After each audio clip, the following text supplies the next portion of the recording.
Bueno, buenas tardes, bienvenidos al ciclo de charlas de Residencias Cooperativas de Turismo. Semana a semana fuimos invitando a diferentes personalidades de la cultura, de la política, vinculadas al quehacer nacional. Y esta semana tenemos la suerte de contar con Juano Villafañe. Juano Villafañe es cofundador de la revista de literatura Tientos y Diferencias de Quito 1979, Mascaró en Buenos Aires 1983, dirigió desde 1987 hasta el 2002 Liberarte Bodega Cultural, lo que seguramente muchos de ustedes recordarán, y desde el año 2001 hasta la fecha tiene a su cargo la dirección artística del Centro Cultural de la Cooperación Florida Gorini.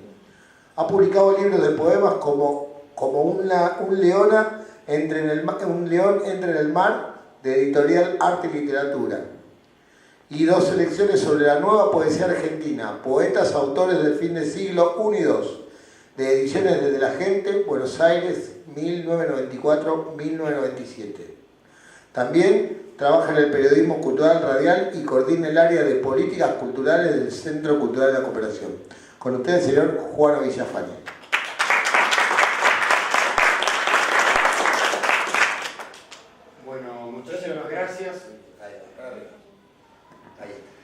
Muchísimas gracias por la invitación a este ciclo. Yo me he dedicado siempre a la actividad literaria, particularmente al ensayo, a la poesía. Tengo otros libros, a veces en las lecturas de los currículum conviene acotar. Y he trabajado siempre en la gestión cultural y en el periodismo cultural. Y tuve la suerte también de vivir en un teatro siempre.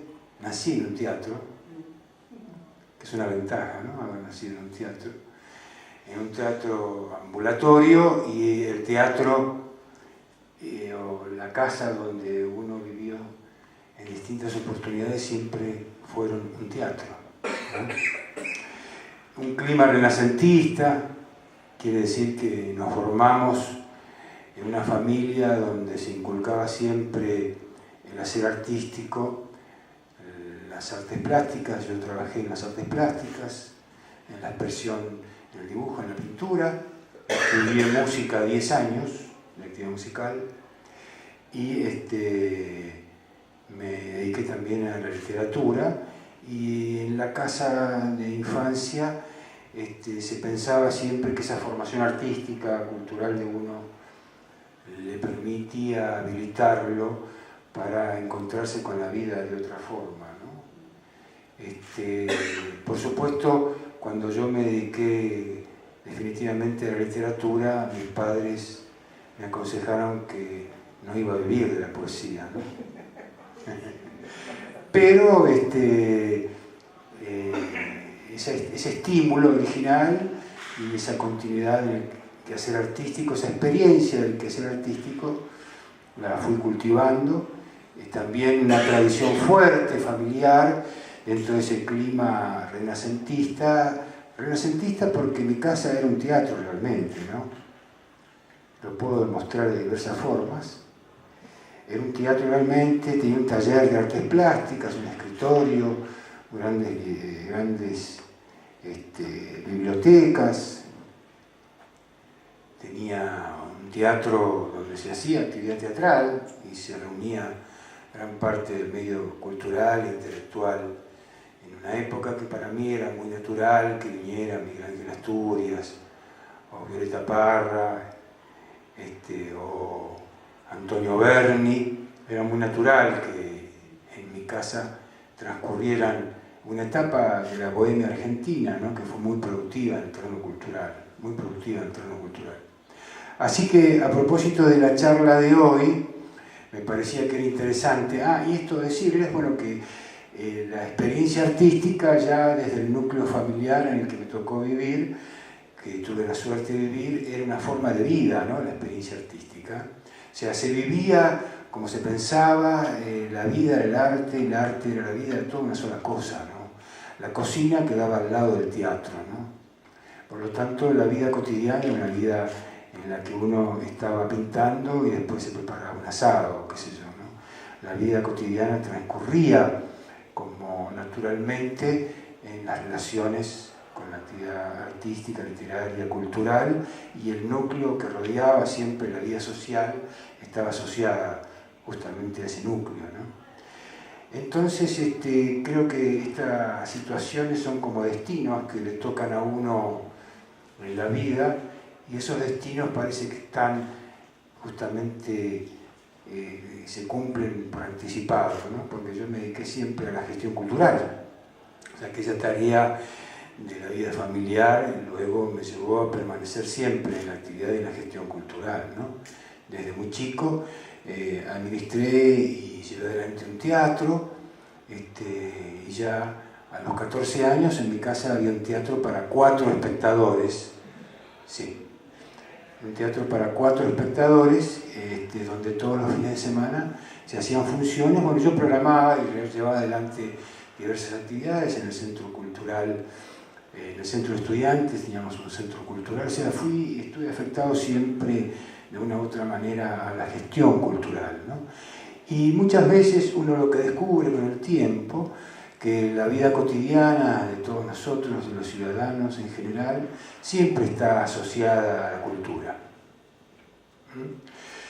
A veces por una cuestión de cierto elemento estamental se considera la cultura como en otro lugar o que pertenece al ámbito exclusivo de las instituciones culturales o exclusivo al campo intelectual y artístico, ¿no? Pero hay un núcleo social de la cultura que es muy representativo, muy expresivo, y una sociedad civil en su conjunto que de una u otra forma se relaciona con la actividad cultural. Y hay actividades que son en sí mismas actividades culturales que a veces no están consideradas como tales, ¿no? No están consideradas como tales por diversos motivos, ¿no? Nosotros estamos en una residencia donde justamente el ocio, que es tan importante para la cultura, ¿no? Y esta actividad de extensión cultural, la recreación, que es tan importante para la vida cultural, también se cultiva, y el propio movimiento cooperativo, las propias cooperativas son en sí mismas un hecho cultural. Son un acontecimiento cultural, las cooperativas, como son el deporte y otras actividades sociales que realizamos nosotros en la vida cotidiana, y no solamente aquello que remite a la lectura de un libro, que también lo es, ir al cine, al teatro, sino las actividades sociales y las actividades de agrupación y de recreación que muchas veces nosotros mismos convocamos de diversas formas, son actividades culturales. Y esta condición de tanta ceremonia, tan estamental, hace que muchas veces se pierda de vista que la vida cotidiana, la vida de todos los días, tiene un encuentro permanente con la cultura. Estamos hechos y formados desde la cultura, ¿no? Por la educación, por el núcleo familiar, por las actividades que practicamos, y no integramos en ese mundo esa vida cultural porque nos parece que no es así. Sin embargo, esa es la propia vida cultural, la que uno realiza todos los días es una vida cultural, como es una vida social, como es una vida económica, o como puede ser una vida política, ¿no? O es todo junto y a la vez. Y en esa particularidad nosotros perdemos de vista esta idea por esta condición tan ceremoniosa, estamental o exclusiva que se entiende que tendría la cultura, ¿no? La cultura sería para los letrados, las bellas artes, las relaciones muy profesionales, muy específicas con el campo intelectual, y la cultura está en la vida cotidiana, está en la vida cotidiana. E inclusive mucho de lo que se produce en el campo simbólico, en el campo de las ideas, aparece transfigurado en la vida cotidiana, y nosotros lo utilizamos muchas veces hasta sin saber que ha sido producto de esa condición de trabajo intelectual, artístico, simbólica. Y muchas veces también la propia sociedad civil autogestiona y genera grandes acontecimientos culturales, ¿no? Que también se pierden la perspectiva porque hay esta otra condición de lo estamental, de lo rigurosamente establecido, que debe ser la actividad cultural, ¿no? Por lo tanto, yo creo que en esta charla me parecía interesantísimo rescatar primero el hecho de la recreación, este encuentro, este ritual en el que estoy yo aquí hablando y ustedes están escuchando, es un hecho cultural, ¿no es cierto? Este encuentro, este ritual es un hecho cultural, que se asocia a una programación que establece el sentido de la recreación, del ocio, de la participación, que es tan importante, ¿no? Yo decía que cada cooperativa es en sí mismo un acontecimiento cultural, un hecho político-cultural, y a su vez me ha tocado a mí experiencias muy interesantes de cómo se autogestiona la sociedad civil en la actividad cultural.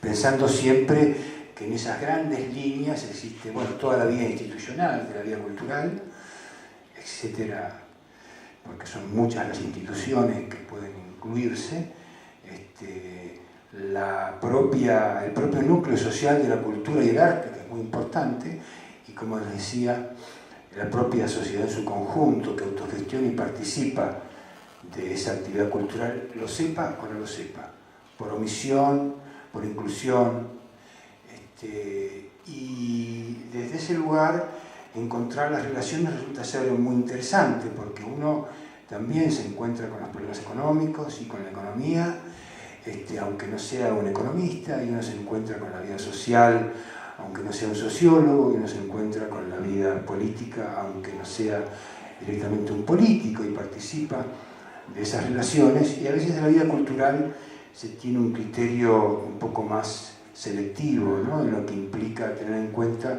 que en la vida cotidiana, de diversas formas, cada uno de nosotros realizamos una actividad cultural más o menos tradicional, más o menos original, más o menos institucionalizada, pero que es parte de la conformación de la vida cotidiana en la que estamos nosotros todos los días, ¿no? Y a mí me interesaba tomar algunos ejemplos como para disparar en una charla así. Hay un ensayo muy importante de Roberto Fernández Retamar que habla justamente del problema de la cultura esencialmente, que se llama Calibán, que trata sobre la problemática cultural latinoamericana, y a propósito del tema comienza con una pregunta que le hace un periodista europeo al propio Roberto Fernández Retamar, diciéndole si los latinoamericanos teníamos cultura.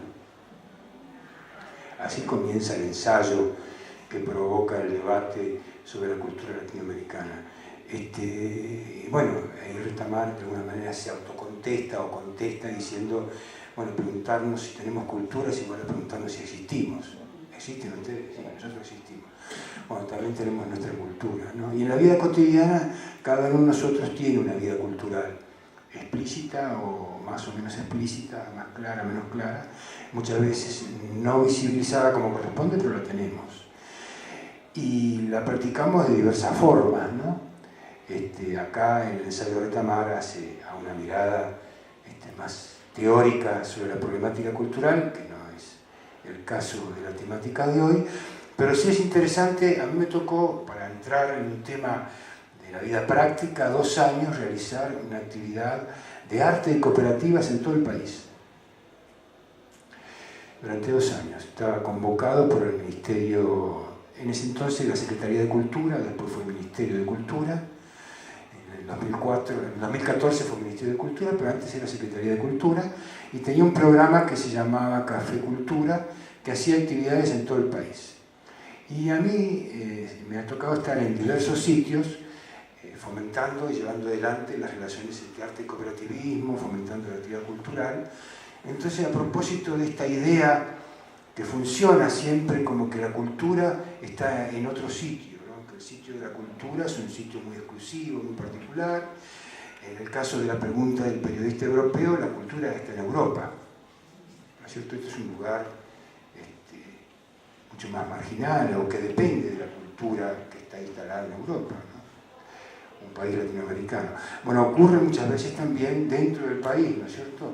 En el viaje que uno realiza de imágenes, símbolos, de propuestas, de afectos, tiene el concepto de que, bueno, de las provincias argentinas se pasa a Buenos Aires, donde está la cultura, y de Buenos Aires los campos de legitimidad se establecen en Europa. Es un camino natural, ¿no? En donde uno va a ver los grandes estamentos de la cultura. creo que en esa experiencia de la relación de la vida cotidiana con la cultura me tocaron reconocer en muchas provincias que la idea también es estamental, ¿no? Cuando uno va a conformar un club o un centro cultural o una actividad X en un determinado lugar, bueno, habría que traer una obra de teatro, habría que colocar una biblioteca. Hay cosas estamentales que justificarían el hecho cultural. En muchos lugares yo trataba de aclarar que si se conformaba, por ejemplo, un centro cultural, una actividad, una sociedad de fomento, colocar la luz en un barrio era una actividad cultural. Que la actividad cultural era el vínculo que establecían los hombres con su propio recinto, con su propio lugar, cultivar, ¿no es cierto? La idea de cultura es cultivar el espíritu, cultivar las relaciones con su propio lugar. Ese conflicto a veces se suscita, a veces se suscita, y muchas veces surge por la naturaleza misma que tiene un barrio, una localidad, una comuna, de establecer sus propios vínculos, sus relaciones, sus tradiciones, ¿no? En eso hay una actividad cultural. Entonces yo decía, pero no, realizar esta otra actividad cultural social es muy importante, esa actividad cultural. Entonces, claro, esta relación está desvinculada, ¿no? La vida cultural cotidiana de lo que serían los grandes estamentos, que también lo son. Hay que ir al teatro, hay que leer, por supuesto, ¿no? Hay que ir al cine, el consumo cultural es fundamental, el ocio, la recreación es fundamental, en la vida del hombre, es fundamental. Entonces yo trabajé durante 2 años y fui descubriendo y fui impulsando las formas autogestivas y cooperativas de lo que me tocó hacer como experiencia de desarrollo de este programa que se aplicaba en todo el país, donde nos sentábamos en bibliotecas populares extrañísimas, de pueblos que tienen 500 habitantes, una biblioteca enorme en un lugar extrañísimo, y ahí realizábamos actividades de diversos tipos, y yo trataba de encontrar estas relaciones, ¿no? Que no necesariamente había que caer en la cuestión ya tan celebratoria, ¿no? Y formal, sino que esa propia actividad, esa propia reunión era la propia actividad cultural que uno iba desarrollando. Y me he encontrado con experiencias maravillosas, no voy a contarlas todas, pero por ejemplo en Diamante, como todos los pueblos argentinos en las provincias de nuestro país, tienen un gran teatro, que en general tiene una tradición de lo que han sido las migraciones, que generaron la réplica, ¿no? Del teatro que quedaba en tal localidad en Italia, en tal localidad en España. Y muchas veces se desarrollaban a propósito de ciertas actividades locales, pero por ejemplo, cómo programar un teatro de unas 300 localidades en Diamante, puerto hacia el río, ¿no? Una localidad maravillosa en Diamante. Entonces los propios ciudadanos tenían un sistema teatral que lo realizaban ellos mismos, con obras, con dirección, por supuesto, teatral y artística, puestas en escena, puestas de luces durante 6 meses, y durante 6 meses venían las entradas. Una cooperativa que hacía que la propia actividad fuese autogestiva hacia la propia sociedad civil, encontraba ese lugar estamental que es el teatro y esa actividad social que realizaban, que era parte de su vida cotidiana, todos los años resolver el espacio de programación de esa actividad teatral, ¿no? Y así diversos tipos de actividades que son asombrosas en estas bibliotecas populares donde se desarrollaba el encuentro con el libro, con la lectura, y cómo cada ciudadano se encontraba con esa biblioteca, las cosas que hacían en esas bibliotecas. El país tiene extraordinarias experiencias de lo que es la participación de la sociedad civil en la gestión cultural, ¿no?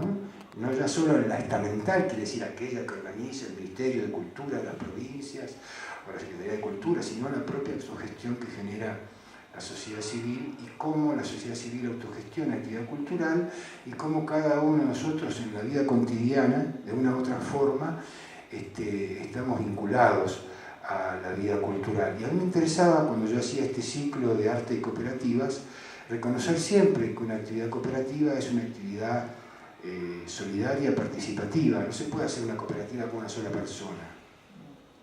Entonces es un trabajo social, y ese trabajo social es un trabajo cultural, que es muy importante. Cada cooperativa es una unidad cultural, es una unidad político-cultural, ¿no? Esta experiencia, yo digo para que ustedes tengan en cuenta otros valores que a veces tampoco siempre se reconocen, la producción cultural, la producción simbólica, las imágenes que circulan, ¿no?, por allí, ahora con las redes y con los sistemas y las nuevas tecnologías, sumando todo lo que produce la actividad cultural, las industrias culturales, las nuevas tecnologías, el teatro, la música, todas las artes, impacta, para que ustedes se hagan una proyección, en el Producto Bruto Nacional más que la pesca y que la minería. O sea, la actividad cultural impacta en el modelo económico, o sea, que aquel mundo tangible e intangible, aquel mundo de los sueños, del ocio, de la recreación, o del mundo de las tecnologías, de las industrias culturales, tanto la suma de lo tangible como de lo intangible, la suma de las metáforas o la suma de la producción cinematográfica, impactan en el Producto Bruto de esa manera. Generan riqueza. El Producto Bruto Regional en la Ciudad de Buenos Aires de la cultura compite con la industria del vestido y la industria de la construcción. Hay más de 300.000 trabajadores vinculados a la producción cultural en la Ciudad de Buenos Aires estables, que trabajan de manera estable. ¿Cómo? No. Hice una asociación a lo político. Bueno, se puede hacer, como no.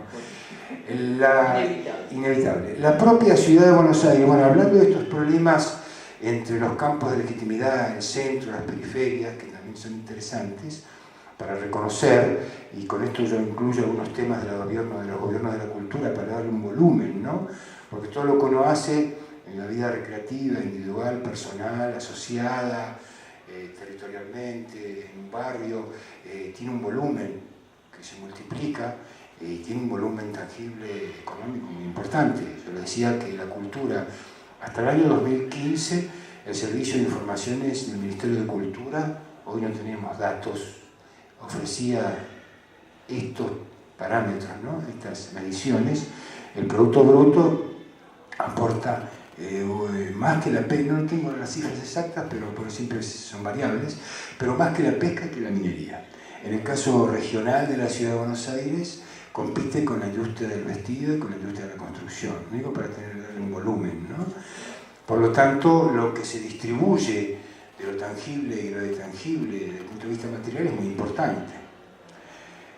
Y para ser un poco más pretencioso con el tema, inclusive en las nuevas tecnologías, uno de los negocios más grandes que existen en el mundo hoy es vender palabras. Yo que me dedico a la literatura, si me he dicho, mirá, vendiste algunas metáforas a tanto, yo le he dicho, mirá, ¿cuánto vale una metáfora? ¿Cuál es el valor de una metáfora? ¿Cuánto vale una palabra? Bueno, hoy el buscador Google vende palabras, es uno de los negocios más grandes del mundo. Tiene una bolsa de palabras, cotiza según cómo cada uno de nosotros como usuarios, que somos los que manejamos la bolsa de valores, impacta sobre algunas palabras claves. La mayor cantidad de palabras claves tienen una calidad en la bolsa y se venden a precio dólar para aquellos que quieren hacer publicidad, porque eso indica que hay un mercado de palabras con las cuales uno puede trabajar la venta de publicidad. Google en relación es muy hábil en ese sentido, ¿no? Separa muy bien el Estado de la Iglesia, ¿no? Los intereses privados del servicio, de un motor de búsqueda. Nosotros alguna vez debatimos en las políticas culturales la idea, ¿por qué no?, de tener un motor de búsqueda latinoamericano, ¿no? Una reapropiación de las tecnologías para tener una apropiación justamente del lenguaje, de las palabras, la soberanía sobre las palabras, sobre el lenguaje, ¿no? Pero dar un ejemplo para que ustedes lo que implica hoy, que ya inclusive ya no solo se trata del mundo de los objetos materiales que ofrecía el tráfico de la cultura en un momento determinado, sino que se ha incorporado del tráfico de la mercancía también las palabras, las imágenes, y tiene un alto valor, ¿no?, de comercialización. En las nuevas tecnologías eso es totalmente claro. Yo di el ejemplo de Google como para tomarlo así. Por lo tanto, uno cuando está administrando la cultura, o ese ocio que uno realiza a través inclusive de las nuevas tecnologías, que es una forma cultural, ¿no?, también de participar individualmente en la vida cotidiana, las nuevas tecnologías están a la orden del día. Hay un valor económico muy significativo, ¿no?, pero sumamente significativo. Nosotros, para orientarme hacia este lugar más voluminoso, conformamos durante todo el 2019 13, en 2014, un debate nacional. No sé si ustedes se acuerdan de lo que fue la Ley de Servicios de Comunicación Audiovisual, que fue uno de los debates más grandes que tuvo la Argentina a propósito de una revalorización de lo que eran las comunicaciones, ¿no? En el sentido de las comunicaciones. Y nosotros hicimos lo mismo con una ley federal de las culturas, que era, en 2014 se crea por decreto el Ministerio de Cultura. Era necesario para un país de la envergadura que tiene la Argentina, con estos productos y estos impactos en la macroeconomía que tiene la cultura, pasar de una Secretaría de Cultura a un ministerio, ¿no? Era una necesidad, estaba hace mucho tiempo, una reivindicación de todo el sector cultural que haya un Ministerio de Cultura, ¿no? Una reivindicación muy importante. Nosotros debatimos más de 40, 50.000 sectores distintos, diversos de la cultura.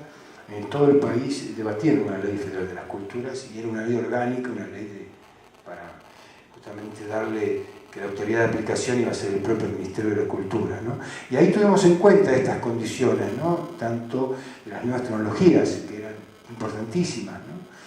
Para todo lo que son los derechos de autor, la propiedad intelectual. Hay muchísimo valor allí instalado en el tema de lo que es para la sociedad el tema cultural, ¿no? Porque a veces uno entiende la cultura por el solo hecho de ser el ocio, o la tradicional o romántica, o que, bueno, no tendría un valor tiene un gran valor de uso, un gran pleno valor de placer, ¿no? Pero no se considera mucho el valor de cambio que tiene, y hoy día el valor de cambio, el valor económico es muy grande, ¿no? Por lo tanto, nosotros estamos siempre en una relación entre lo que es la sociedad civil en su conjunto, que autogestiona, digamos, nadie hace poesía, para tocar el caso, porque hay una ley para la poesía que usted tiene que escribir tantos poemas por día, ¿no? Nadie establece una producción simbólica, ni de imágenes, ni de palabras, ningún ciudadano, no existe esa relación, pero existe el estímulo para poder generar a través de la actividad artística, desde estas formas de organización social iniciales a otras más complejas, el estímulo de lo que implica la actividad artística, literaria, cultural. Es un gran estímulo, ¿no? Un gran estímulo para generar cualquier tipo de vínculo con las grandes profesiones, ¿no? Cualquiera de ellas que sea, tienen un gran vínculo y son estimulantes. Y además también existe este sistema como un Ministerio de Cultura, que es un gobierno de la cultura a nivel nacional, que es una ley muy importante, que ahora está no considerada, por supuesto, en este momento, por ahora no está considerada. En un país como el nuestro era muy importante que una ley permitiera la distribución de bienes culturales y simbólicos en la sociedad como corresponde, ¿no? Democráticamente, que acceso a la cultura lo tengan todos los ciudadanos, ¿no? Que eso es fundamental. Pero, por ejemplo, para hablar de la desigualdad, que creo que por aquí el hombre lo relacionó con alguna actividad política, la ciudad de Buenos Aires, por ejemplo, es muy desigual. El 80% del consumo de bienes culturales sobre ese producto bruto, que es brutal, en la ciudad de Buenos Aires, lo consume solo el 20%, que corresponde al 80% de quienes habitan el norte de la ciudad. El norte de la ciudad consume el 80% de los bienes culturales. El 20% restante consume el resto, ¿sí? Si ustedes toman Rivadavia como divisoria de la ciudad, entre norte y sur, prácticamente hacia el sur de la avenida Rivadavia no hay librerías, no hay cines, no hay teatros, ¿no? Y dentro de ese núcleo, que además hace que tengamos en cuenta que las industrias culturales están radicadas además en la ciudad de Buenos Aires. O sea que el sistema de industrias culturales y de producción cultural también es desigual en relación al país. No, pero en La Plata hay muchísimo sistema de cultura.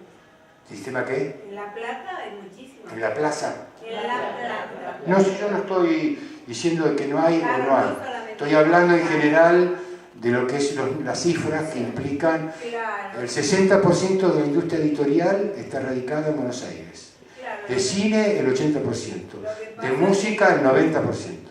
Lo que pasa es que en estos momentos la cultura la han tomado como un capitalismo, para producir, para ganar.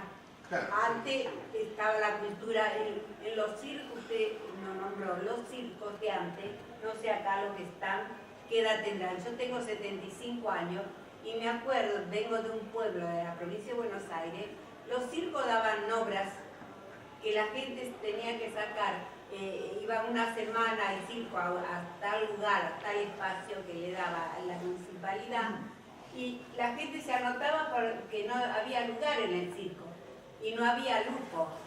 Se pagaba una entrada y presentaban las obras. En cambio ahora hay muchísimo, y la gente que no podía venir del campo, lo que sea, a presenciar una obra teatral, y bueno, pero la gente acá no puede, porque no le alcanza la plata. A muchos quiere participar, pero usted fíjese lo que sale una entrada en un teatro. Así está, si claro. quiere ver una obra, no digo personas Sí. bailando solamente, no. Sí, por eso obra yo teatral.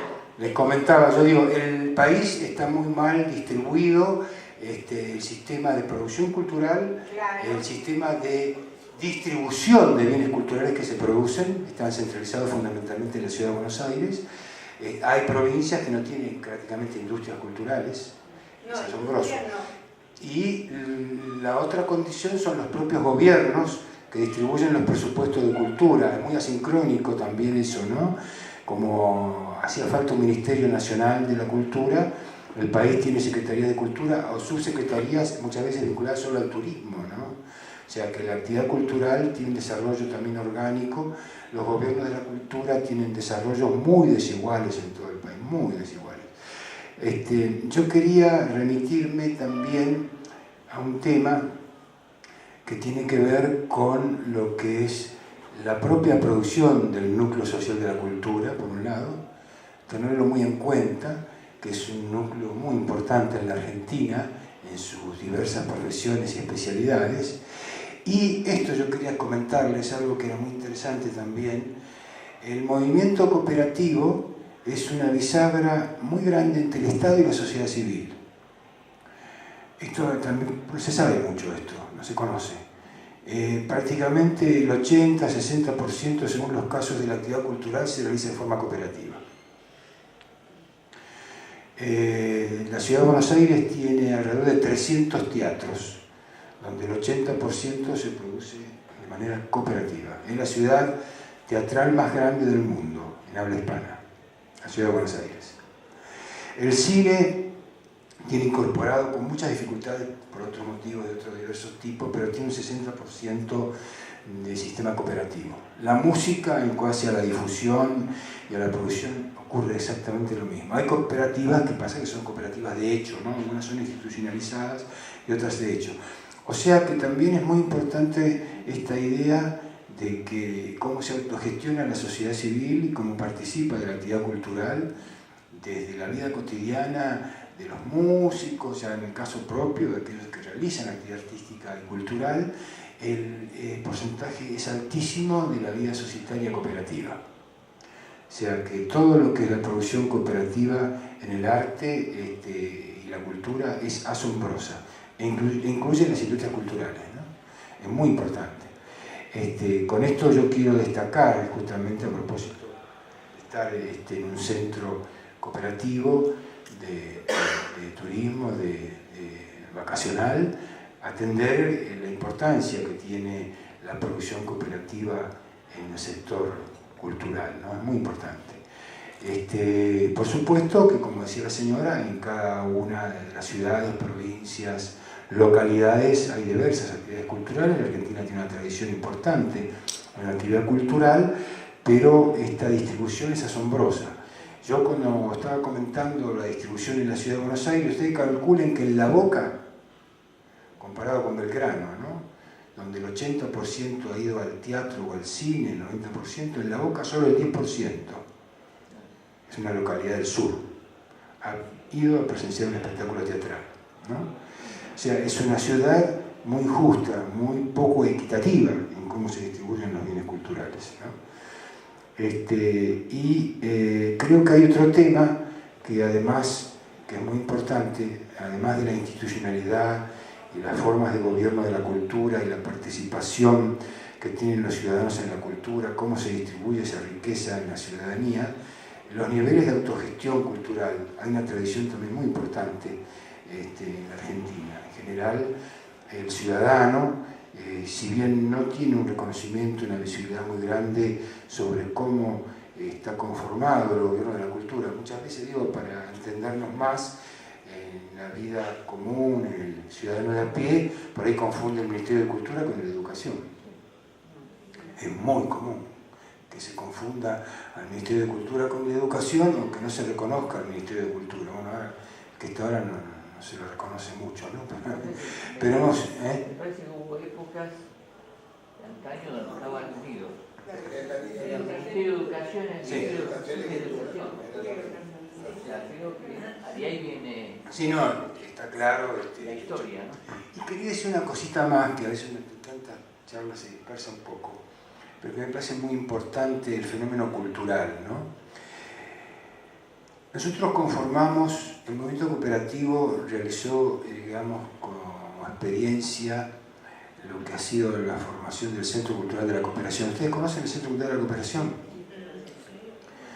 Es una experiencia cooperativa realmente extraordinaria, cuyo autor intelectual fue Florian Gorini, y él planteó un desafío que hoy día adquiere suma vigencia, porque él consideraba que la crisis contemporánea, la crisis de época, además de ser una crisis económica, además de ser una crisis social y una crisis política, era fundamentalmente una crisis cultural. Él hablaba de la batalla de ideas, una crisis cultural.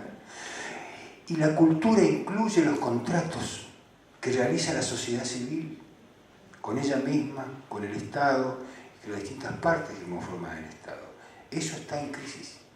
Si hay una crisis importante en nuestro país, es la crisis de los contratos sociales. Hoy piensen en el derecho al trabajo, a la salud, o a la vivienda, a la educación, ¿no? Una de las leyes más importantes fue la Ley de Educación Común, ¿sí? Que se hizo paradojalmente en la etapa de lo que fue la generación del 90, ¿no? Claro.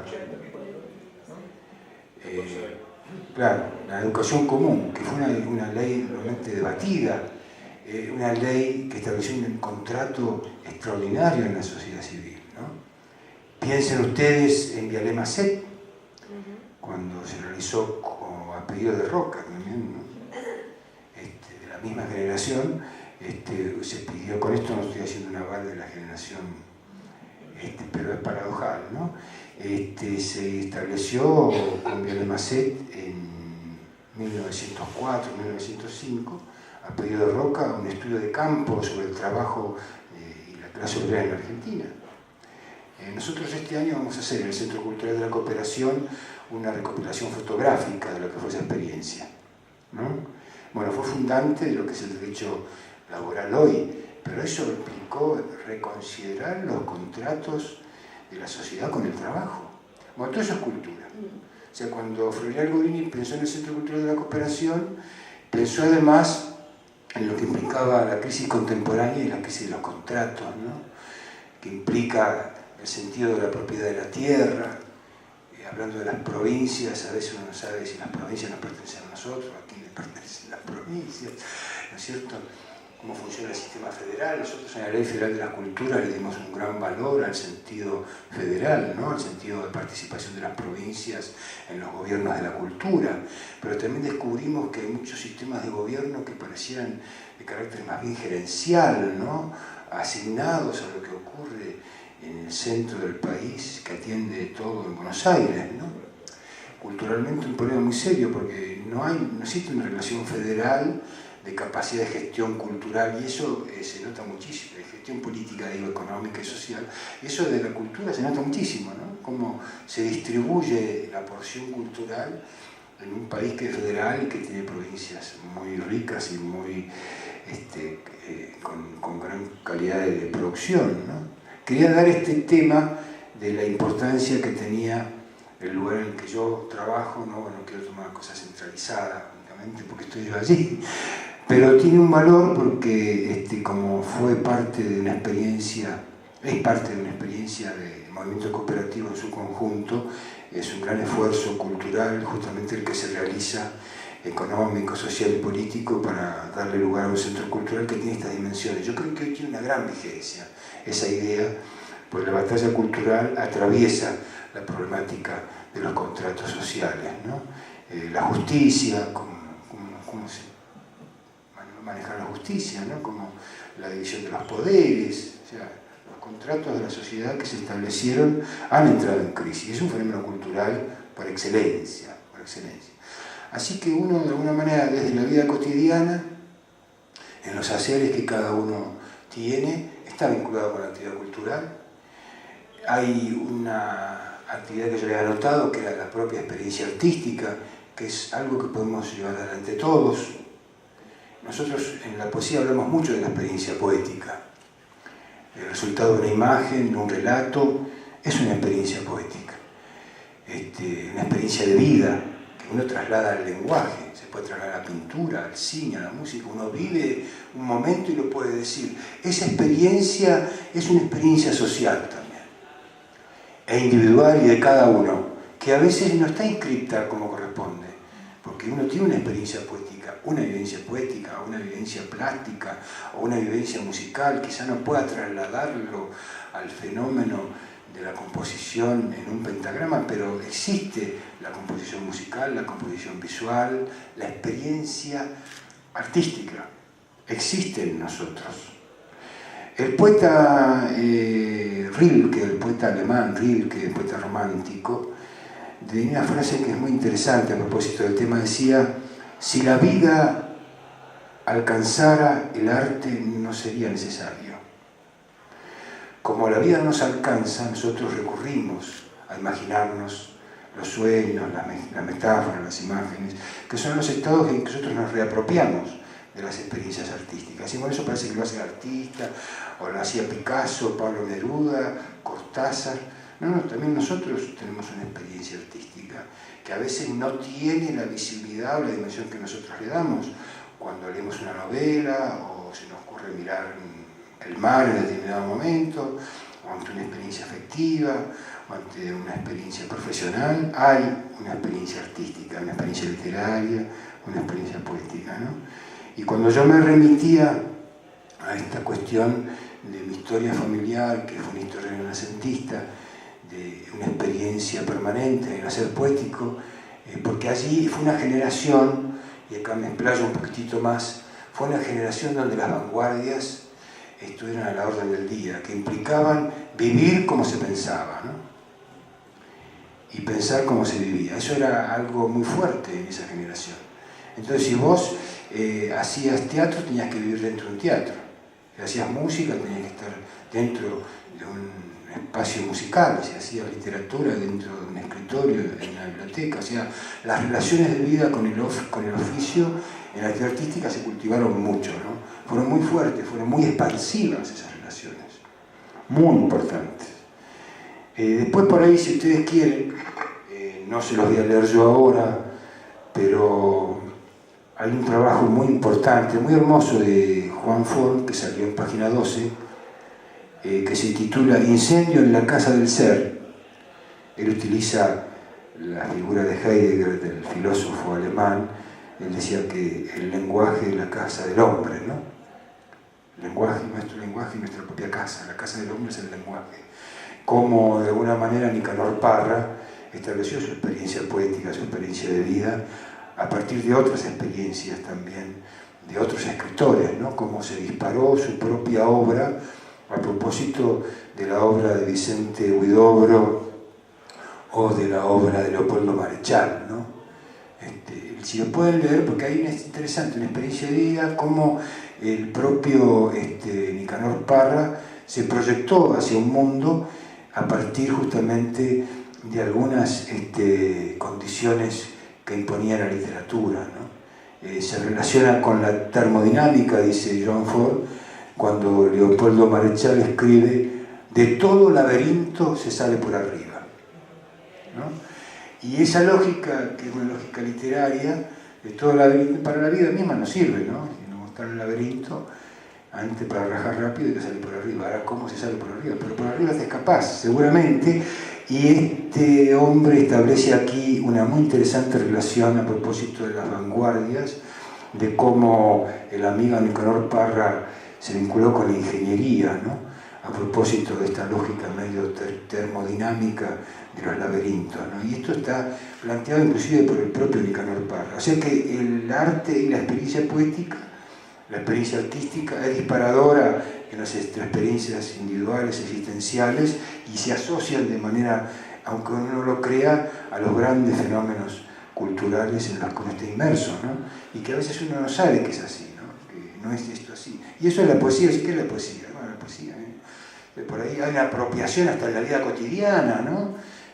Aquel poema de Borges, ¿no? Que se utiliza permanentemente, no nos une el amor sino el espanto. Algunos lo usan inclusive no saben que es de Borges.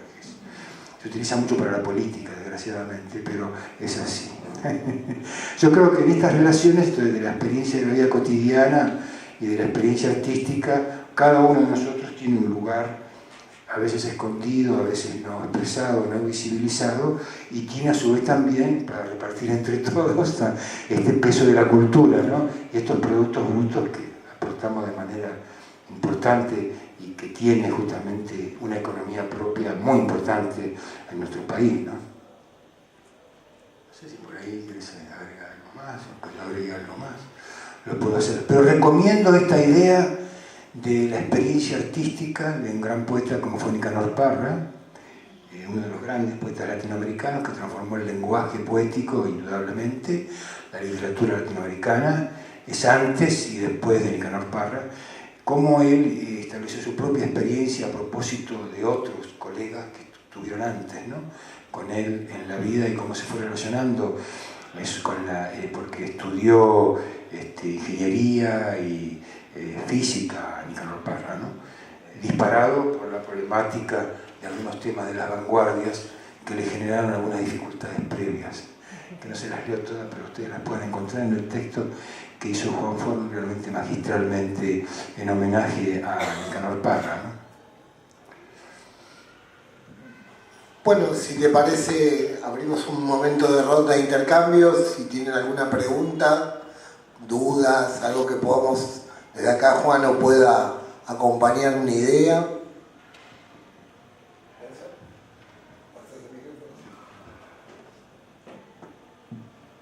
¿Alguno tiene alguna consulta? Preguntas muy difíciles, no, por favor. Hay un mito que circula normalmente por todos lados, que dice que, no, ¿y cómo es que esos países de Europa, de Asia,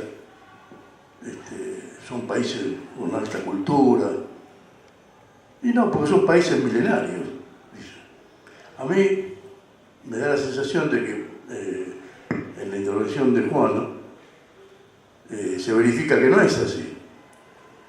O sea, la cultura es algo que surge diariamente y espontáneamente en muchas ocupaciones que tiene el ser humano.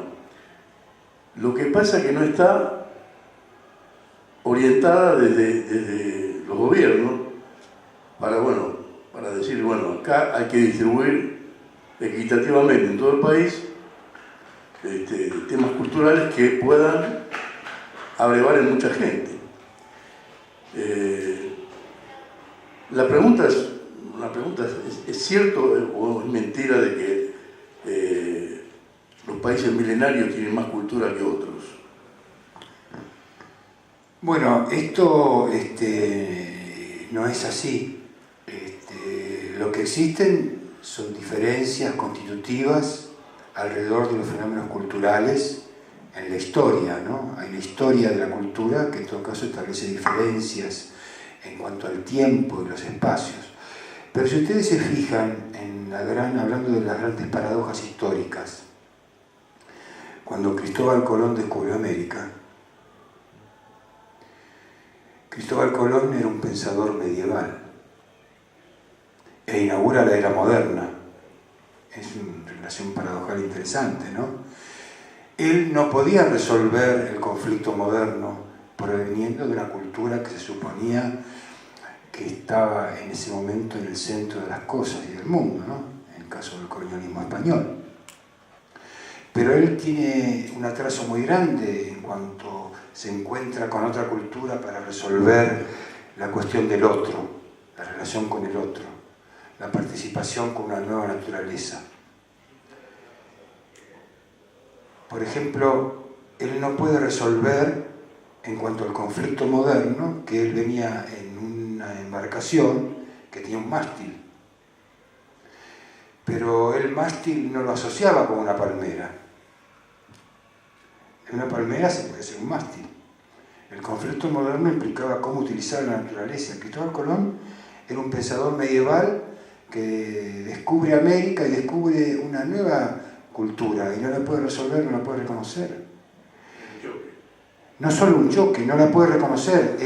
Los pueblos originarios del continente para él forman parte del paisaje.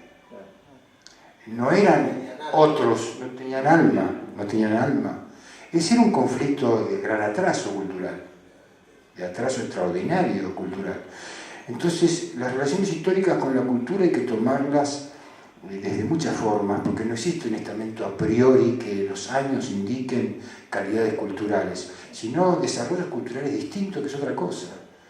Son cosas distintas, los desarrollos culturales, completamente distintos.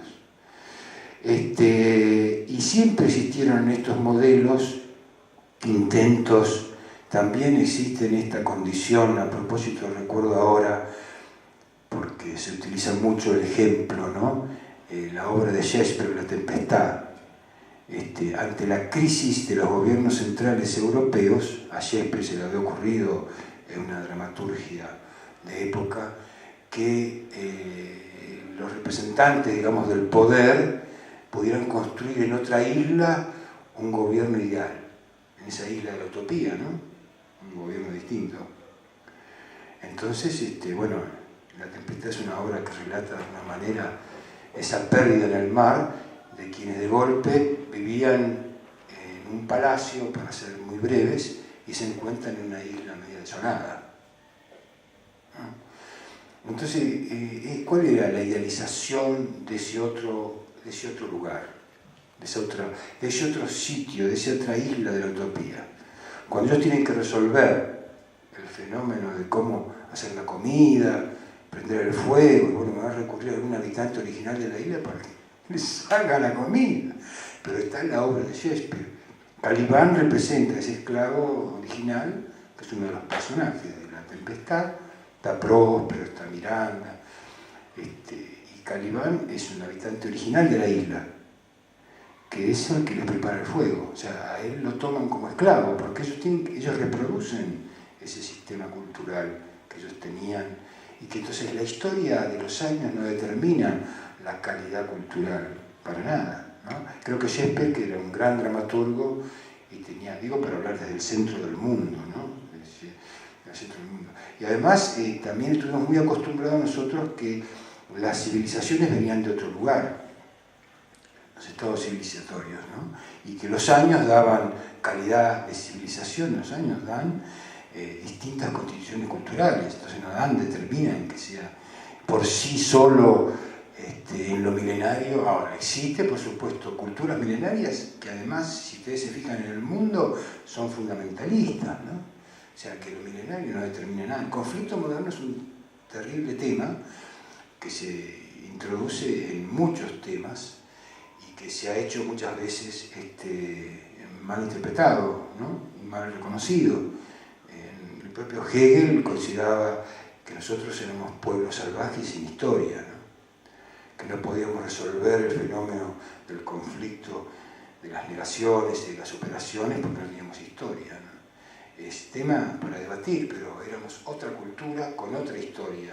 Entonces no era la forma que se veía eurocentrista de concebir el mundo, era otra forma distinta, y en China es otra. Comparás la historia comparada de las culturas y te vas a encontrar que China tiene otra cultura tan milenaria y valiosa por lo que es ella en sí misma, no en comparación con la italiana, ¿no? o con la caribeña, qué sé yo. Son cosas distintas, ¿no? Que funcionan no por el Estado para medir los años, no para nada. Y creo que el ejemplo más interesante de eso es el descubrimiento de Cristóbal Colón. Un pensador medieval no puede resolver el conflicto moderno al que estuvo disparado, ¿no?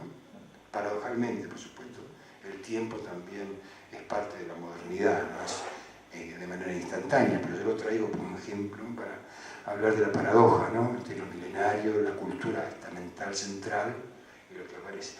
Y a nosotros en el país también nos ha pasado eso con el país unitario, ¿no? Frente al país federal, ¿no? Pasa exactamente lo mismo. La cultura hay que buscarla en Buenos Aires, en algún lugar tiene que estar, ¿no? En la zona norte. En la zona norte. Muy bien. El muchacho con hombre usted va reconociendo, ¿no? Sí, sí. Cualquier duda me consulta. ¿Qué piensa usted con respecto a la difusión cultural? Porque creo que es una parte fundamental y que creo que año tras año venimos perdiendo mucha identidad cultural, pese a lo que usted decía, que cada vez estamos más comunicados. Sin embargo, yo siento que, claro, siento que cada vez estamos más individualizados y que cada vez cuesta más el hecho del encuentro cultural y que cada vez tenemos más desconocimiento de nuestra propia identidad cultural a nivel nacional. Ni hablar, digamos, de lo que usted dice, que está todo centralizado en Buenos Aires y el desconocimiento completo que tenemos de la cultura de nuestras provincias. Bueno, ese es un gran tema, ¿no? Un tema clave que sea debate cultural de época, la comunicación, ¿no? Y la incomunicación. Y a su vez las formas en que se instrumenta la comunicación. Si ustedes recuerdan, durante mucho tiempo antes del fenómeno de la transformación tecnológica, de las redes y de las nuevas comunicaciones, se entendía, es interesante esto, ¿no? Se entendía la comunicación, el estudio de campo que se hacía en la Argentina para entender la comunicación, era la cantidad de receptores que tenían los ciudadanos en el país. Una provincia que tenía muchas radios, muchos televisores, estaba mucho más comunicada que otro territorio que tenía menos radios y menos televisores. O sea, se consideraba al receptor pasivo, que recibía a través del medio radio o televisión, una comunicación como comunicado, ¿no es cierto? Esto en los años ya que instalaron los sistemas de internet y de las redes se transformó de una manera total, porque ya ha pasado a ser el receptor también productor de contenidos. Ya no solo escucha radio y televisión, sino que produce contenidos. Yo no quiero idealizar a las redes en absoluto, pero digo que hay un fenómeno nuevo en donde, si bien el consumo y el sistema de comunicaciones potencia mucho la individualidad, al individuo, a la persona, ya empiezan a trabajarse nuevos contenidos en redes. O sea, que hay emisores y receptores, que son también emisores de contenidos y producen contenidos. Entonces hay un estado nuevo, yo diría, que ha saltado producto de las nuevas tecnologías. Pero yo creo que no solamente es un problema de nuevas tecnologías. Durante cierto tiempo también se creyó en la democracia tecnológica, ¿no? Que el hecho de que cada uno de nosotros podría alcanzar a tener una computadora iba a estar comunicado, ¿sí? Esa utopía tecnológica se instaló también de alguna manera porque, si se quiere, cada receptor que tiene una computadora es un productor de contenidos, es un apropiador de propiedad intelectual, para decirlo así también. El sistema de redes tiene un altísimo nivel de socialización en la base, en cada uno de nosotros que utilizamos las redes como sea, tiene un alto nivel de socialización, pero tiene en su vértice un alto nivel de concentración económica y un alto nivel de control de esa inteligencia que funciona. Las últimas elecciones fueron notables, como el poder de las comunicaciones estableció altos niveles de relaciones de subjetividad, que que la gente que trabaja en Facebook, que ve en los sistemas de redes diversos, una comunicación. Ustedes se fijan en Facebook, por ejemplo, se segmenta la relación. Durante mucho tiempo nosotros trabajábamos en sistema social, territorial, de las formas segmentadas. Entonces, no sé, tal zona del país, una concentración social determinada, en tal otra. Hoy Internet ha unificado por gustos las relaciones en la sociedad. Hay una utilización brutal allí, entonces todos participamos, a mí me gusta, no sé, tal cosa, y me gusta tal música, pero esa música establece segmentos en tal lugar del país, en tal otro, ya no se establece solo por relaciones entre los diversos sectores sociales. Dentro de distintos sectores sociales hay núcleos de afinidad muy fuertes, ¿no? Yo voy a hacer un poco también, siempre cada tanto conviene ahí mandar alguna pretenciosa reflexión. Durán Barba, en su estudio, decía que la edad semiótica de los argentinos era de 14 años. Entonces, el fenómeno de la gran impronta comunicacional sincronizada y creadora de contenido de diverso tipo no indica necesariamente una democratización de la comunicación realmente como corresponde, ni crítica. Se establece un discurso único, una subestimación de la ciudadanía.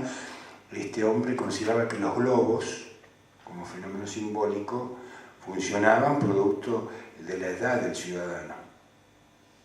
Yo me quedé muy asombrado, ¿no?, que alguien estableciera ese rango para establecer relaciones con formas de trabajo de la subjetividad política, ¿no? Pero si Facebook dio lugar a un gran triunfo en la política. Por lo tanto, la hipercomunicación no necesariamente está asociada a las relaciones críticas en el conocimiento cultural, tampoco. Entonces acá hay un tema realmente. Nosotros en la Ley Federal de las Culturas consideramos los problemas étnico-culturales en el país, los problemas de la artesanía, los problemas territoriales. La Ley Federal de las Culturas tenía un gran vínculo con la Ley de Servicios de Comunicación Audiovisual en la lógica de participación. O sea, los que comunican son los ciudadanos que tienen que participar en la elaboración de contenidos y en la distribución de esos contenidos. Esa gran centralización establece un pensamiento único, que además es muy bastante verificable. Pues te vas a cualquier provincia y los accidentes ocurren en Callao Libertador, llueve en Buenos Aires, vos estás viendo otro lugar y dices, pero ¿cómo acá no pasa nada? ¿No es cierto? Acá no hay accidentes, acá no llueve, ¿no? También ocurren esas cosas. Sí, me parece que hay ahí una base en la que vos considerás fundamental, que implica la democratización de los sistemas de comunicación y de participación, ¿no? Porque hay zonas que quedan aisladas de la comunicación, de lo que ocurre con determinados fenómenos en el país. Porque es cierto que el sistema tecnológico establece una sincronía poderosísima en la sociedad civil. Pero eso genera la ausencia de otros fenómenos que no aparecen en las comunicaciones. Y eso se puede hacer. Yo creo que si a alguno le interesa realizar esta tarea que vos planteás como desafío cultural, tomar un día o una semana y reconocer las tapas de todos los diarios y los temas, de todos, ¿eh? Después tomar 3 o 4 canales de televisión y hacer lo mismo, ¿no? Y establecer una zona de acontecimientos como diferencia, ¿no? Y van a encontrar, es fabuloso. A mí me tocó hacer, que es una tarea más ya premoderna, ¿no?, pero me tocó hacer un trabajo comparado de lo que implicaban los suplementos culturales en la década del 70 en relación a imaginarios, escrituras, poéticas, estéticas y productores de esa literatura, en relación a los suplementos culturales, de todos los diarios. En ese momento había muchos suplementos culturales, La Nación tenía el suyo, Nación y Cultura en Clarín, estaba La Opinión, bueno, no recuerdo a todos los suplementos culturales, y yo, entre las cosas que hice notar, gruesas así para tirar la hora, el 80%, 90% de esas relaciones de imaginarios, poéticas y valores correspondían a literatura que se producía en otro país, no acá.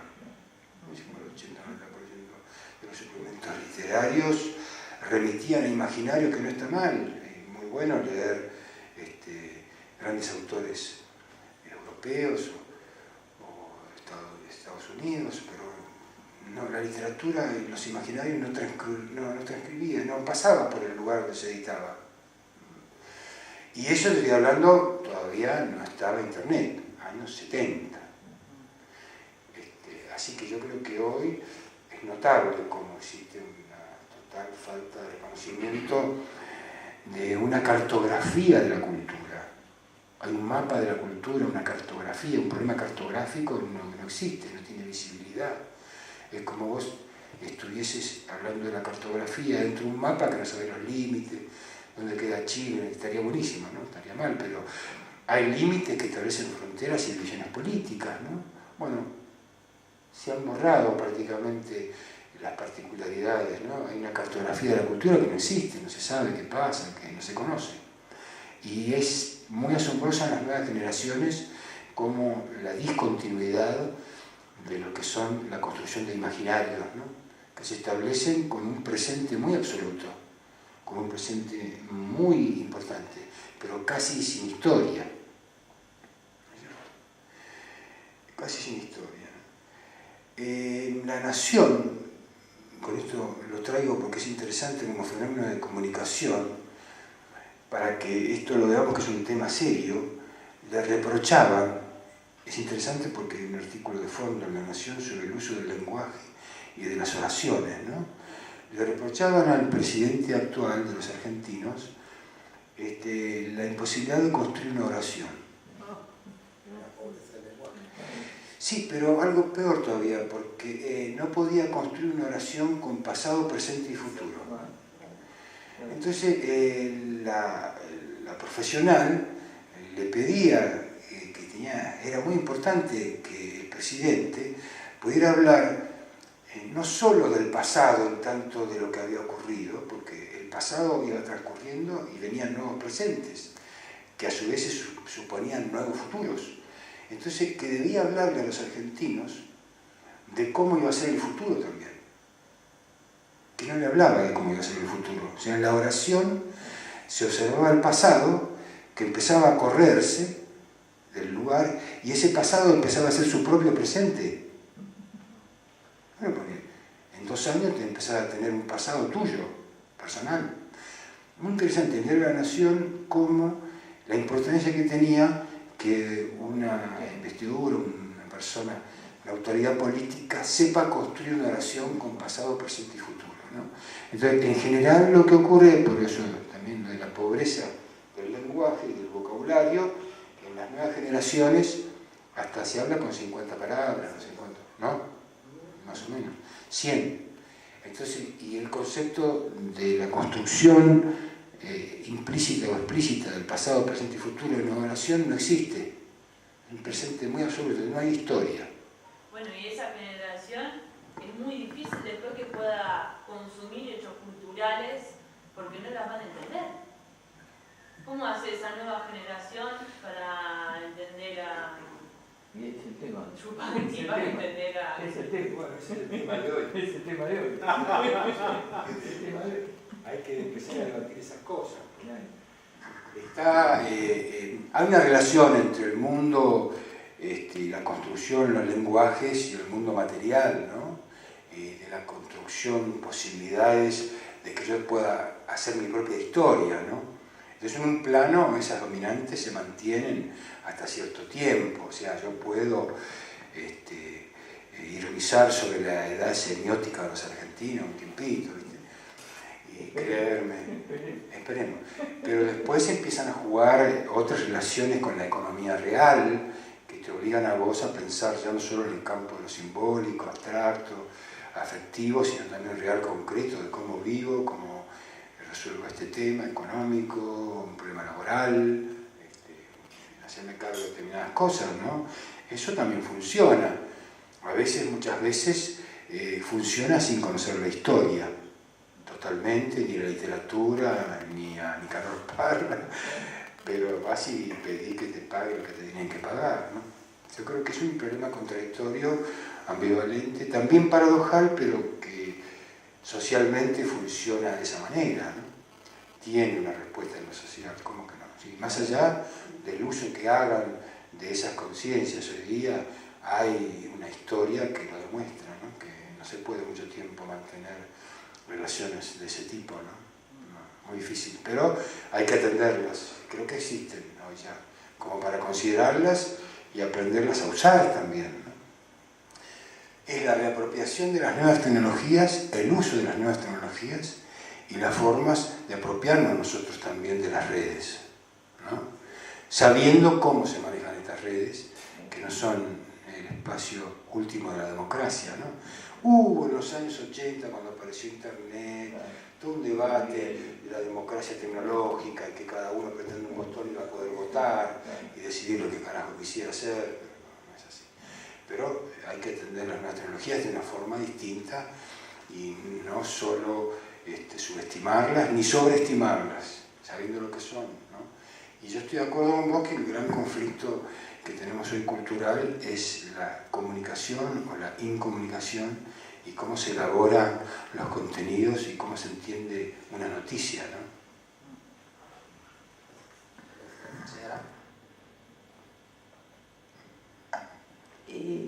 Mi pregunta sería si se puede hablar de una batalla cultural, y también estaba pensando no solamente en la construcción simbólica, sino en las construcciones. Cuando vos hablabas de la conquista de América, abajo de cada iglesia hay un templo inca o maya, sobre todo maya, me acuerdo en México.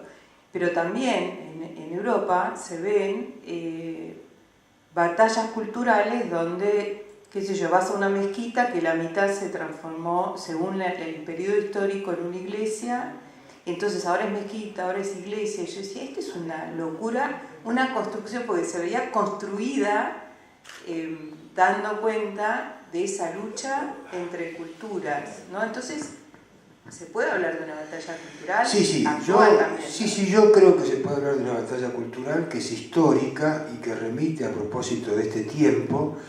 Ustedes calculen que si se quiere hablar de un triunfo de la inteligencia, entre comillas, tomar referencias nada más, ¿no?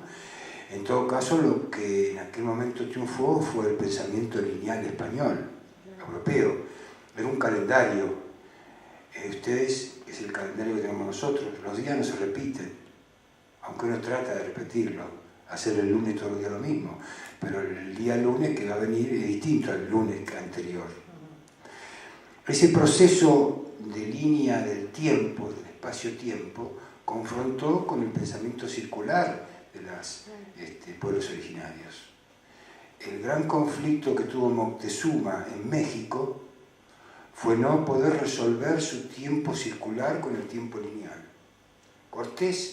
Hernán Cortés conquistó a la Malinche, ¿no es cierto?, que fue su traductora, pero no estableció grandes batallas en el campo de lo militar. El triunfo español fue un triunfo ideológico, una batalla cultural, que en un momento determinado del imperio azteca, el imperio México es los aztecas, dije bien,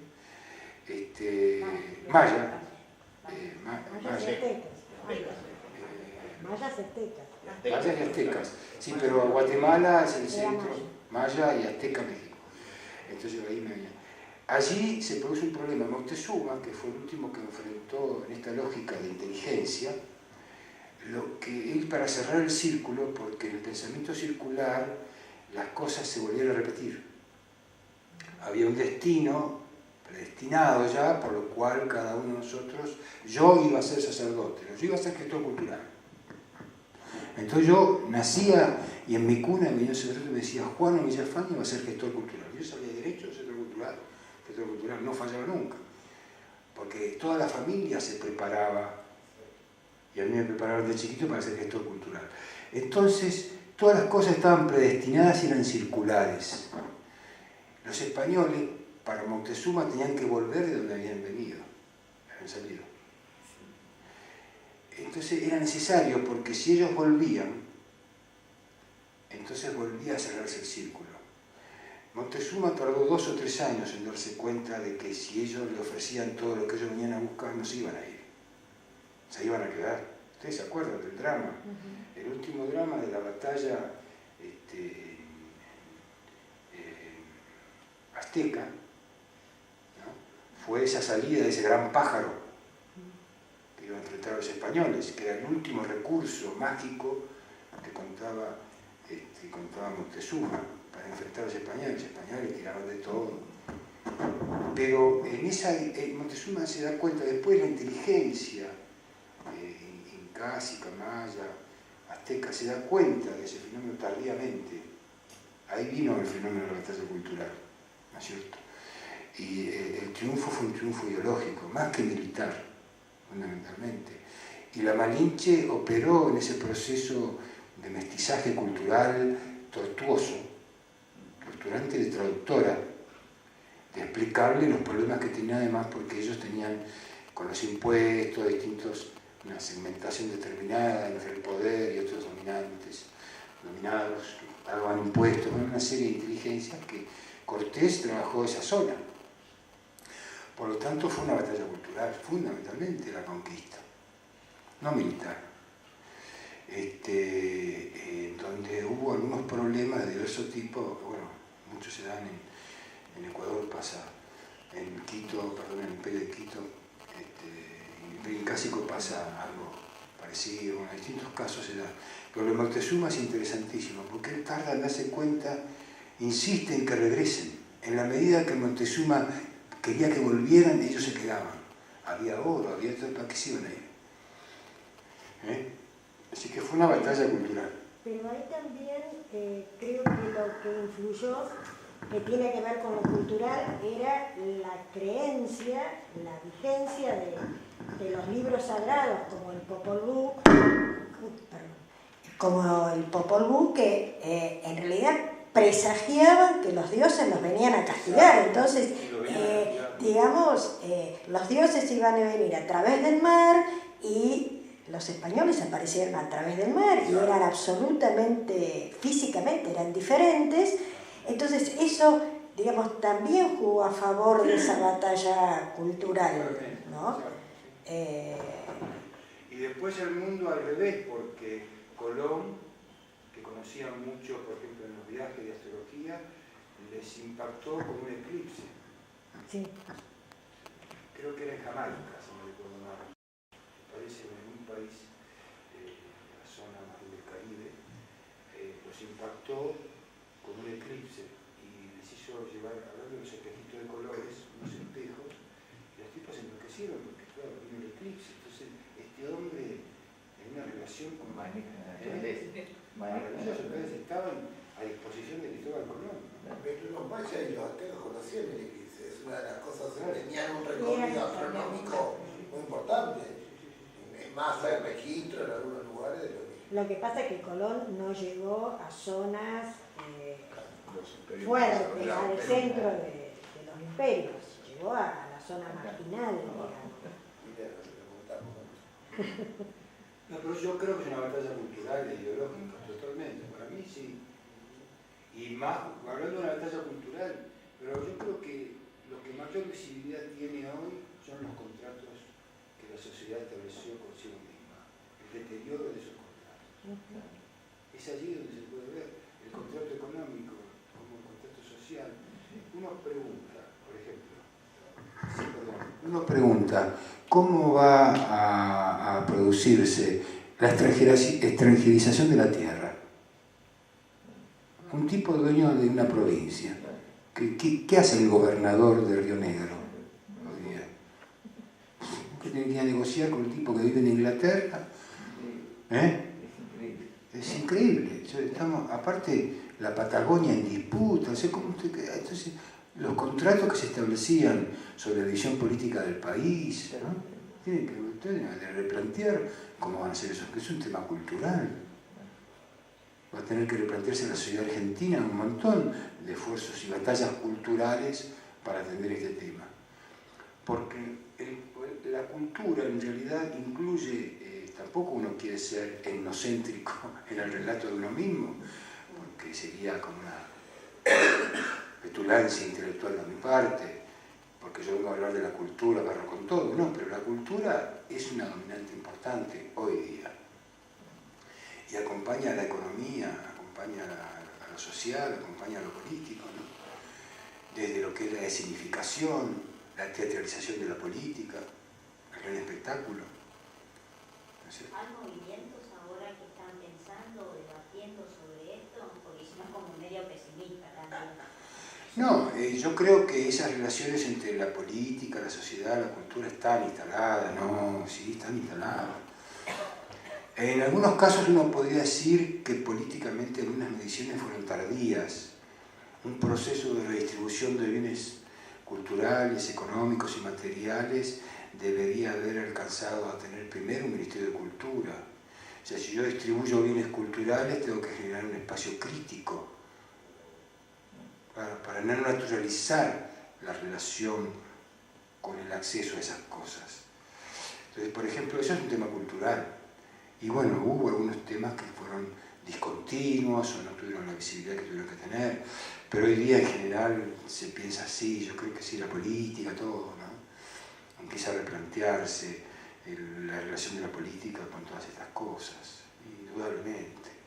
En general, sobre todo las nuevas generaciones empiezan a considerar esto así, si ustedes se fijan, empiezan a considerar la importancia que tiene todo esto, ¿no? Yo creo que sí, la nueva intelectualidad, la nueva acción política nacional, los nuevos dirigentes sociales empiezan a replantear esto de otra forma, ¿no? Yo creo que sí, sí, completamente. ¿Alguna última pregunta? Si no, la idea es ir cerrado por la hora. Bueno, antes que nada agradecerle a Juana Villafañe. No, si el señor tiene alguna duda, después de consulta aparte. Agradecerle, realmente para nosotros es un honor. Yo voy a agregar algo que para mí también es muy importante, se lo dije antes, es el hijo de un marionetista, Javier Villafañe, y cuando cuenta me emocionaba porque esa parte de la vida, desde la cultura cotidiana, uno empieza a entender por qué te resuena tanto. Tu vida tuvo mucho que ver con esa cotidianeidad. Vos vivías con cultura y de la cultura. Una cosa, porque ahora lo asocio, porque le el tema a vos, un minuto, ¿no? Tuvimos hace poco, yo soy vicepresidente de la Sociedad Argentina de Escritores, ¿no? Tenemos un convenio con China, ¿no? Qué sé yo. Vino la delegación china acá, tuvimos un encuentro ahí en la Biblioteca Nacional con la delegación china. Entonces el tema, digo, esto es maravilloso, el tema es las relaciones culturales hoy en el mundo, las nuevas tecnologías, el intercambio. Bueno, yo agarré, fui preparado, ¿no? 10 minutos de intervención sobre ese tema. Pero yo, mi corazón estaba afectado, mis padres hicieron durante 6 meses funciones en China, por todo China, por intercambio. Hacían una función, le daban un libro y así, iban a comer y todo por intercambio era. Entonces yo le dije, mire, yo tengo esa experiencia, les cuento yo, cada uno hablaba de la experiencia con China, qué sé yo. Tengo esta experiencia, mis padres estuvieron en China y hacían funciones de títeres, sí, de títeres. Las metáforas móviles, sí, las metáforas móviles. Los títeres, las metáforas móviles, sí, las metáforas móviles. Ah, bueno, ahí tenemos que hablar de eso. Yo todo lo que dije, escuché, toda esa cosa, la modernización, la tecnología. Lo que querían los tipos era esta vida de los títeres que habían hecho, de la experiencia pueblo por pueblo, eso, compraron eso, el otro no importaba nada. La Sociedad Argentina de Escritores, ni la literatura, nada que ver. Los títeres. Así que tenemos una reunión ahora para hacer intercambio de títeres, que ya empezamos a hacer. ¿Sí? Escúchame. Hicimos de Horacio Quiroga, en el Centro Cultural de la Cooperación, vino el elenco chino de títeres, nacional de títeres, a hacer una muestra de las obras de Horacio Quiroga, Cuentos de la Selva. Ya lo hicimos en el Centro Cultural. Y de acá para allá llevamos también títeres para hacer allá en China, ¿no? Entonces el tipo decía, no, qué modernidad, qué cosa. La técnica, tecnología, no, los títeres, las metáforas móviles. Nosotros queremos las metáforas móviles. Muchísimas gracias nuevamente. Y bueno, de este modo terminamos el ciclo esta semana. Los invitamos la semana que viene. También va a haber una más. Durante todo el verano vamos a tener 1 o 2 charlas. En breve van a salir ya la promoción, ¿cómo? La página de las charlas. Las páginas, exacto. Vamos a tener subido el video y fotos en la página de Facebook de RCT. Ahí tenemos los medios.